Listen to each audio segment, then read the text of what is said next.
Hi friends, ఎలా ఉన్నారు? ఈరోజు ఒక కొత్త టాపిక్తో మీ ముందుకు వచ్చాను. అదే బాల్యం. పిల్లలకు మంచి ఊహాశక్తి ఉంటుంది. పగటిపూట ఎక్కువ సమయం వారు తమ ఊహ ప్రపంచంలో జీవిస్తారు. కథలు వింటున్నప్పుడు రాజు, రాణి, అడవి మరియు జంతువుల చిత్రాలను సృష్టిస్తారు. ఎవరైనా వారికి భయానక కథ చెప్పినప్పుడు వారు తమ మనసులో భయానక చిత్రాలను సృష్టిస్తారు.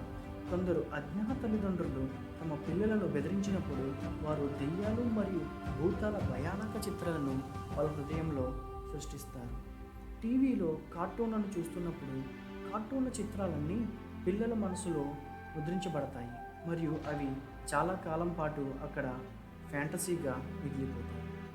అనేకసార్లు పిల్లలు కార్టూన్ పాత్రల వలె అనుకరిస్తూ ఉంటారు. అనేకసార్లు పిల్లలు ఇంట్లో ఆటలు ఆడడం చూడడం చాలా సరదాగా ఉంటుంది.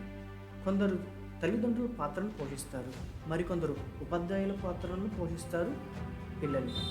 అలాగే నిజానికి తమ పాత్రను పోషించినప్పుడు వారు తెలియకుండానే భవిష్యత్తును ఊహించుకుంటారు.